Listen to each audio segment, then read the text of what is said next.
my Calculus Vid, I was given different questions to answer. First, what is an indefinite integral? What are the various applications of indefinite integrals? Well, according to the internet, indefinite integral is an integral expressed without limits and so containing an arbitrary constant. And here is the equation for indefinite integral. What are the various applications of indefinite integrals? There are many applications of indefinite integrals such as physics, geometry, business economics, social science, etc. Why do we need to study indefinite integrals? Indefinite integral shows us problems that we can apply in real life. Due to its flexibility, it can occupy many topics or things in the real world. It does not only help people solve their problems, but also it helps them know the status of many things. What mathematical skills are needed in order to solve antiderivative problems correctly and more efficiently? A person should be hardworking and persevering. Solving antiderivatives is a very hard task. A person should have a sharp memory and thinking skills, especially when it comes to identities. Also, they should be open to new topics that it gives to them. So, for my problem, find the equation of the curve for which y double prime is equal to 2 over x cubed and which is tangent to the line 3x plus y is equal to 1 at the point negative 1, 4. Y double prime is equal to 2 over x cubed. We need to integrate twice in order for us to find the equation of the curve. Since 2 is a constant multiple, we can place it at the left side of the integral sign. That will give us 2 times the integral of 1 over x cubed, and we can also convert 1 over x cubed into x raised to negative 3. By product rule, it will give us 2 times x raised to negative 2 over negative 2 plus c sub 1. And that we can already cancel 2. That will leave us with negative x raised to negative 2 plus c1. Or simply, negative 1 over x squared plus c1. That is our first derivative or slope. We will integrate the slope.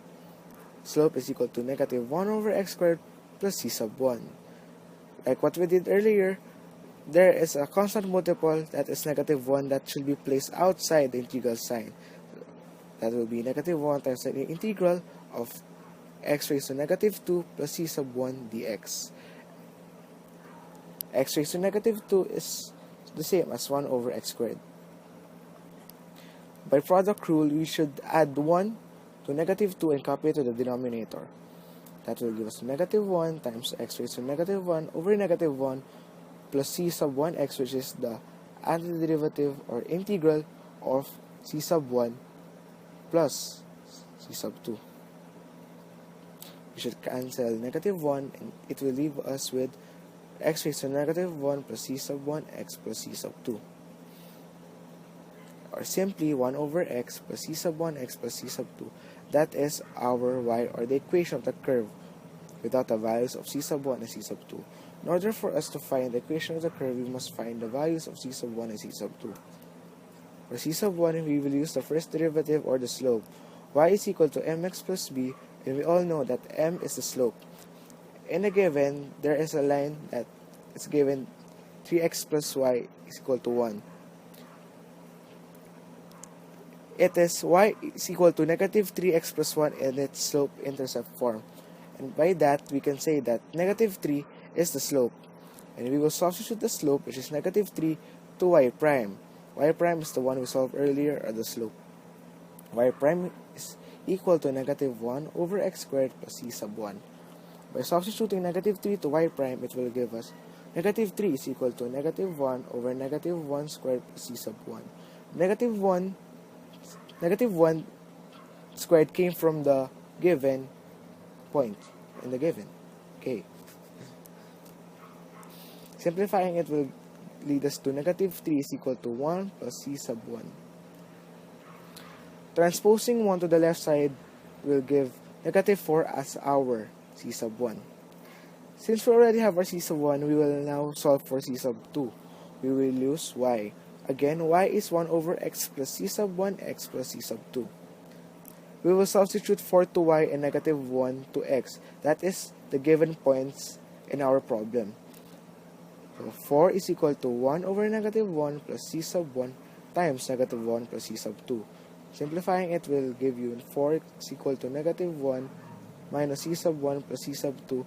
Transposing negative 1 to the left side will give you 5 is equal to negative c sub 1 plus c sub 2. After that, we will substitute the value of c sub 1, which is negative 4, to negative c sub 1. That will give us 5 is equal to negative 1 times negative 4 plus c sub 2, or 5 is equal to 4 plus c sub 2. Transposing 4 to the left side will give you 1 as the value of your c sub 2. Now that we have the c sub 1 and c sub 2, we can now solve for the equation of the curve. Again, y is equal to 1 over x plus c sub 1x plus c sub 2, where c sub 1 is equal to negative 4 and c sub 2 is equal to negative 5. We will just substitute the respective values of c sub 1 and c sub 2, and it will give us y is equal to 1 over x minus 4x plus 1, and that is the equation of the curve for which y double prime is 2 over x cubed, and which is tangent to the line 3x plus y equals 1 at the point negative 1, 4. Thank you.